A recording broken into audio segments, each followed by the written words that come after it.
Guys, pernah nggak sih kamu ngerasa capek banget ngejar seseorang? Udah ngasih waktu, perhatian, tenaga, semuanya kamu kasih. Tapi akhirnya dia pergi gitu aja. Kayak semua yang kamu lakuin tuh nggak ada artinya.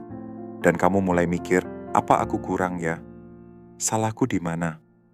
Apa aku nggak cukup buat dia? Padahal sebenarnya bukan soal kamu cukup atau enggak. Tapi kadang kita terlalu sibuk ngejar seseorang sampai kita lupa siapa yang sebenarnya layak dikejar. Dan lucunya, justru saat kamu berhenti, saat kamu mulai diam, saat kamu nggak nyariin dia, nggak ngejar, nggak kirim sinyal apapun, disitulah semua mulai berubah. Kamu mungkin nggak sadar, tapi ada kekuatan besar yang muncul waktu kamu berhenti ngejar. Kekuatan yang tenang tapi ngena. Yang diam tapi bikin orang gelisah. Karena kadang, yang paling bikin seseorang kangen itu bukan kata-kata, tapi kehadiran yang tiba-tiba hilang.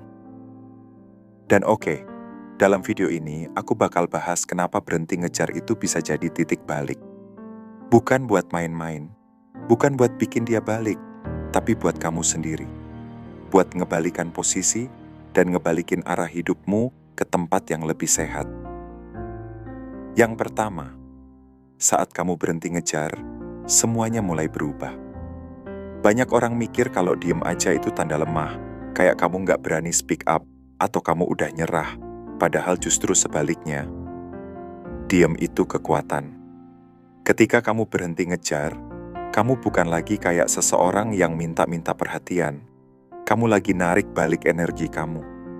Energi yang selama ini kamu buang buat mikirin dia, merhatiin dia, nungguin dia, dan itu terasa.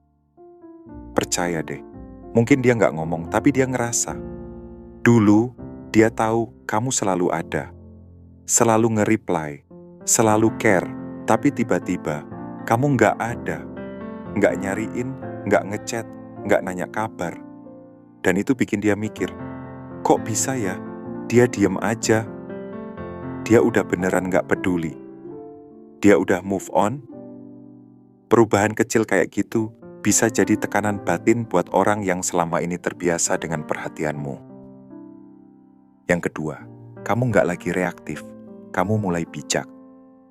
Salah satu tanda kamu udah mulai dewasa secara emosional adalah kamu nggak reaktif lagi. Dulu, tiap dia ngilang, kamu panik. Langsung ngejar, langsung nanya, langsung kepikiran. Sekarang, kamu tarik napas, kamu diem, kamu nggak bales, nggak buru-buru nyari alasan. Karena kamu sadar, kamu nggak harus selalu ngikutin ritme dia.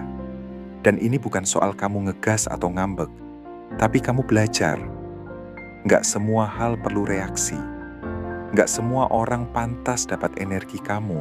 Kamu mulai milih. Mana yang pantas kamu perjuangkan, mana yang enggak. Dan ketika kamu bisa diam di tengah semua ketidakpastian itu, kamu nunjukin satu hal penting. Kamu udah nggak dikendalikan perasaan, tapi kamu yang sekarang mulai bisa kendalikan dirimu sendiri. Yang ketiga, kamu adalah hadiahnya, bukan sebaliknya.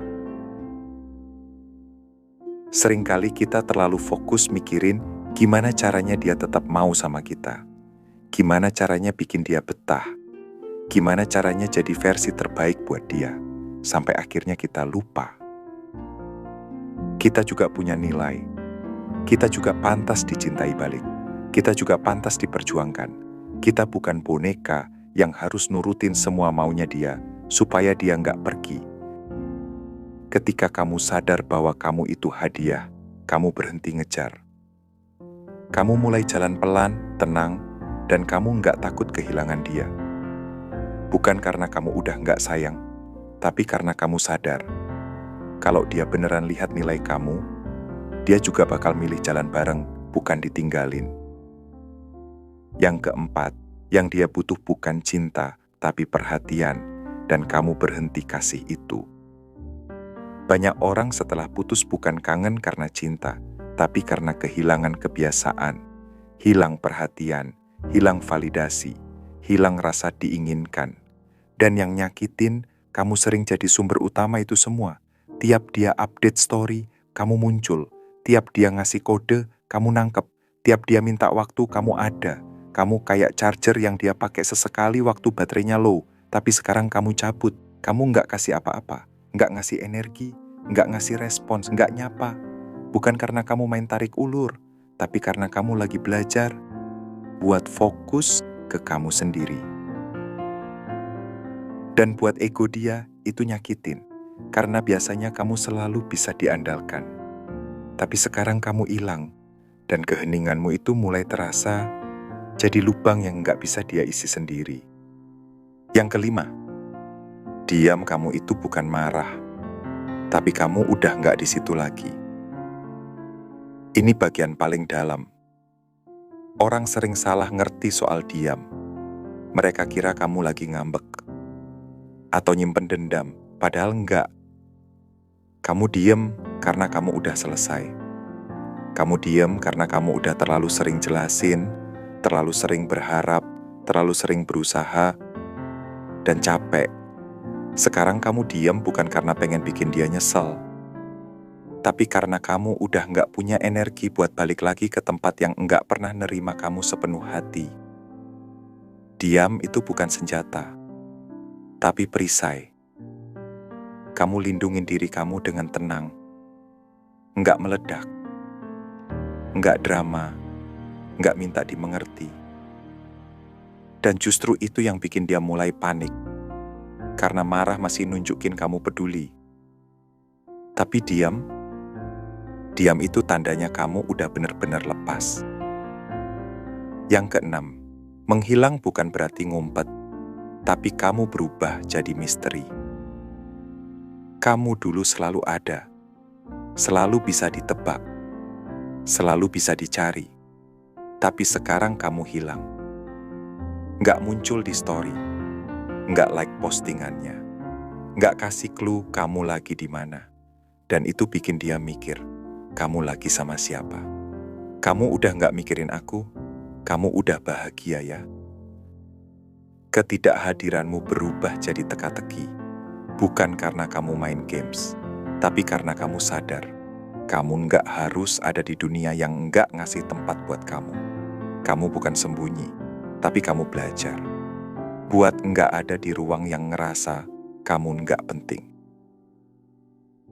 Yang ketujuh, kamu upgrade diam-diam, dan itu bikin dia kaget.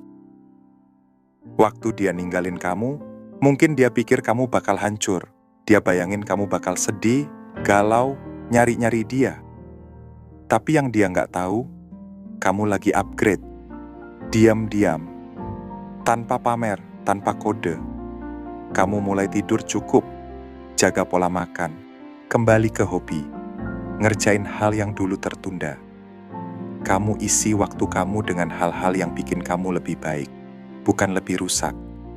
Dan nanti, kalaupun dia lihat kamu lagi, yang dia temuin bukan orang yang dulu dia tinggalin, tapi versi kamu yang baru, lebih dewasa, lebih tenang, lebih kuat. Dan saat itu, dia sadar. Dia nggak bisa lagi masuk ke hidup kamu yang sekarang. Yang kedelapan, kamu nggak butuh balasan. Kamu butuh arah baru. Paling sering, kita nungguin sesuatu. Balasan, penjelasan, ucapan maaf. Tapi semua itu cuma bikin kamu diam di tempat. Dan sekarang, kamu udah tahu, kamu nggak butuh itu. Kamu nggak perlu validasi buat lanjut hidup. Kamu nggak butuh closure dari orang yang bahkan nggak bisa menghargai perasaanmu waktu itu. Kamu butuh arah baru, jalan baru, hidup yang nggak lagi muter-muter di pertanyaan lama. Dan tiap kali kamu tergoda buat nyari tahu kabarnya, ingetin diri sendiri. Kamu lagi nyembuhin luka, bukan ngorek-ngorek lagi. Yang kesembilan, fantasi dia tentang kamu udah selesai. Orang seringkali jatuh cinta bukan ke kamu, tapi ke versi kamu yang mereka bentuk sendiri. Versi kamu yang selalu nyimak, selalu nurut, selalu bisa dimainin. Dan begitu kamu berhenti jadi itu, dia ngerasa kehilangan. Tapi bukan kehilangan kamu, kehilangan kendali. Versi kamu yang sekarang enggak semudah itu didekati. Kamu punya batasan. Kamu tahu apa yang kamu mau. Dan kamu enggak lagi bisa dijadikan cadangan. Sekarang, dia enggak tahu lagi kamu siapa. Dan itu yang bikin dia bingung. Karena kamu enggak lagi main di peran yang dia tentuin. Kamu nulis ulang naskahnya. Kamu jadi pemeran utama dalam hidupmu sendiri. Yang ke-10, kamu menang saat kamu benar-benar nggak peduli lagi. Ini titik akhir, bukan pura-pura cuek, tapi kamu beneran udah nggak peduli. Nggak peduli dia lagi sama siapa. Nggak peduli dia update story apa. Nggak peduli dia nyesel atau enggak. Karena kamu sibuk. Sibuk ngebangun hidupmu. Sibuk nyari damai. Sibuk jadi versi terbaik dirimu. Dan lucunya, saat kamu udah benar-benar lepas, justru disitulah dia mulai nyari-nyari kamu. Tapi kamu udah nggak ada di tempat yang sama. Kamu udah jalan lebih jauh.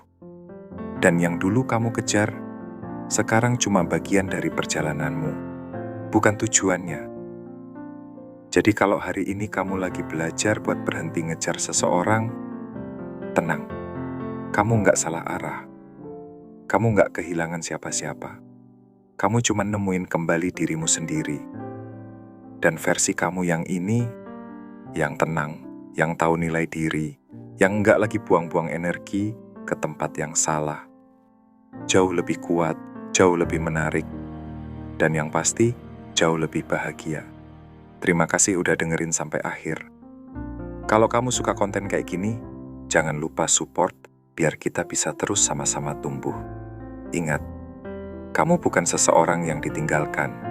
Kamu seseorang yang akhirnya sadar. Siapa yang harus kamu kejar? Dirimu sendiri. Semoga bermanfaat ya.